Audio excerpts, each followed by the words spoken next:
warahmatullahi wabarakatuh. Perkenalkan, nama saya Siska Dewi. Saya mahasiswa dari STEM Megene, Prodi Pendidikan Agama Islam, jurusan Tarbiyah dan Keguruan dari TP6 dengan NIM 10156119207. Baik, pada kesempatan hari ini saya akan membahas tentang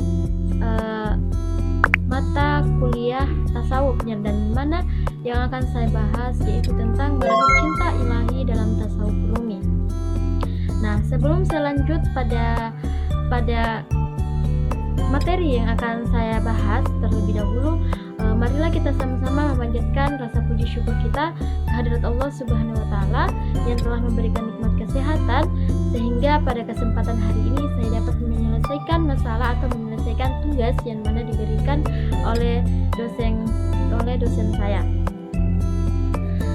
Baik, dan tak lupa pula kita kirimkan salam serta selawat kepada baginda Nabi Muhammad SAW yang telah membawa kita dari alam kegelapan menuju alam yang terang benderang. Baik, langsung saja. Apa sih itu?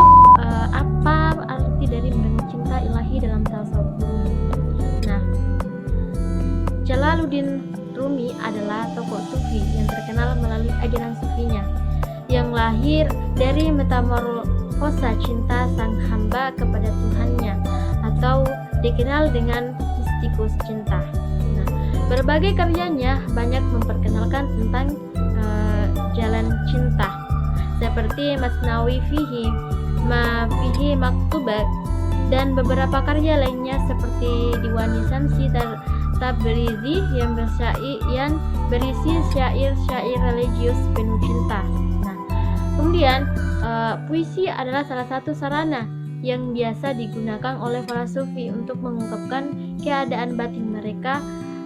Para sufi itu mengungkapkan keadaan batin mereka. Para sufi yang biasa melakukan hal tersebut adalah Rabi'ah al-Adawiyah, Yahya ibnu Mu'azzal Razi al-Hajar, Umar ibnu al-Farid, dan Jalaluddin Rumi. Nah, Jalaluddin Rumi dan Umar bin Farid berpendapat bahwa puisi adalah sarana paling tepat untuk mengungkapkan realitas secara sentimental. Nah, sungguh banyak orang yang terkesima dengan bait-bait puisi Jalaluddin Rumi yang di dalamnya selalu terajut mahabbah bagai lautan yang tidak bertepi dalam diwan-diwannya. Nah, dengan puisi ini ia mampu mengungkapkan kedalaman cinta dan religiositas seseorang hamba yang bagai tak berdasar seperti terbang tinggi menerobos langit-langit tanpa atap. Nah, di antara puisinya yang fenomenal adalah sebagai berikut, yaitu cinta bagaikan sayap dengan manusia terbang di angkasa, menyegerakan ikan menuju jala sang nelayan, menghantarkan si kaya meraih bintang di langit ketujuh. Cinta berjalan di gunung, maka gunung pun bergoyang menari. Jalaluddin Rumi. Nah, mistis sufi dalam ajaran Rumi yang disampaikan lewat konsep cinta merupakan jalan untuk sampai kepada kesempurnaan. Ia merupakan jalan membersihkan diri sehingga bisa mengantarkan manusia sampai pada Tuhannya. Nah, Rumi metaforkan cinta seperti sayap agar dapat terbang tinggi menemui Tuhannya. Dengan terbang tinggi, manusia bisa melampaui rute-rute darat yang cukup rumit, bisa melihat keluasan bumi dan menghalau pandangan yang rabun, serta memiliki pengetahuan lebih luas dari pandangan darat yang hanya bisa melihat di sekelilingnya. Dengan sekat-sekat terbang melampaui sekat-sekat bumi, bahkan dapat melihat sekat-sekat itu sendiri dari berbagai arah kemudian menerobosnya. Maka tak heran jika ajaran sufi Rumi yang cukup menonjol adalah mahabbah, di mana Sang Maulana Jalaluddin Rumi adalah tokoh sentral yang dibicarakan dalam hubungan hamba-hamba dengan ajaran mahabbah dalam puisi-puisi tersebut.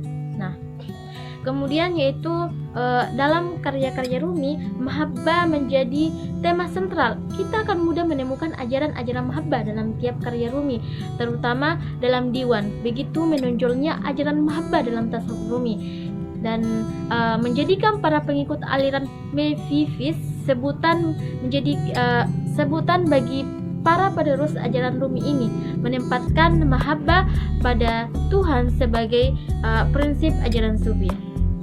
Nah, metafor lain yang digunakan oleh Rumi tentang cinta yaitu juga sangat menarik adalah jika cinta berjalan di gunung, maka gunungnya pun bergoyang menari. Gunung adalah sesuatu yang besar, mewah, dan megah. Kebesarannya sering dijadikan perumpamaan dalam Al-Quran atau dalam karya sastra lainnya. Lihat saja bagaimana ketika gunung memuntahkan laharnya, sekelilingnya mengalami gempa yang cukup dahsyat. Walau gunung begitu gagah, tapi ketika cinta melintas di punggungnya, gunung akan kegelian dan akan menari-nari mengikuti arus cinta yang melintasinya. Nah, bagaimana gunung merah ketika sang kekasihnya Rasulullah Shallallahu Alaihi Wasallam dilempari batu oleh penduduk Taif? Ia berkata bahwa ia akan menghancurkan dan akan mengubur penduduk Taif jika Rasulullah berkenan. Tapi Rasulullah menghalangnya karena ada cinta lain yang lebih indah dan dipertahankan, yaitu cinta kepada Tuhan.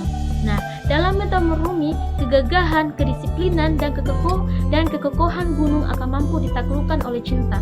Ia tidak akan dapat berbuat apa-apa jika cinta yang menyapanya. Sungguh bait puisi yang indah dalam imaji dan metafornya.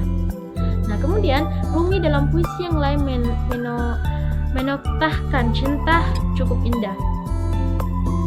Bagaimana cinta tak pernah dipeduli dengan apa yang dialaminya. Ia rela diserang penyakit, bahkan penyakit itu memang ditunggunya dan tidak ingin mencari obatnya, karena semakin didera semakin mengasyikkan. Itulah pecinta. Sebagaimana Yusuf ingin berlama-lama dalam penjara karena memelihara cintanya kepada Allah, atau bagaimana Zulaiha rela dibakar mentari dan disaljukan rembulan karena menuju cinta Yusuf. Dengan penuh cintanya, Rumi menuliskan, cinta bagaikan penyakit tanpa obat. Setiap penderitaan meminta ditambahkan penderitaannya. Dengan sukacita, mereka berharap kepedihan dari derita dapat dilipat gandakan. Takkan ada minuman di dunia yang manisnya melebihi racun ini. Takkan ada lagi kesehatan di dunia yang lebih baik dari penyakit ini. Cinta memanglah penyakit, tetapi penyakit yang menyembuhkan semua penyakit.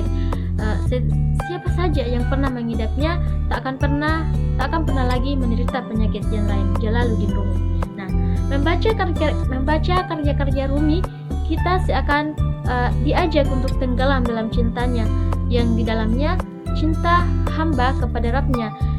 Maka tak mengherankan jika lewat puisi-puisinya kita seakan-akan dituntun untuk mengenal cinta ilahi dan suci, yaitu cinta yang paling murni dan abadi di dunia yang fana ini. Sekian dari saya, kurang lebihnya mohon dimaafkan. Wabillahi taufiq wal hidayah. Wassalamualaikum warahmatullahi wabarakatuh.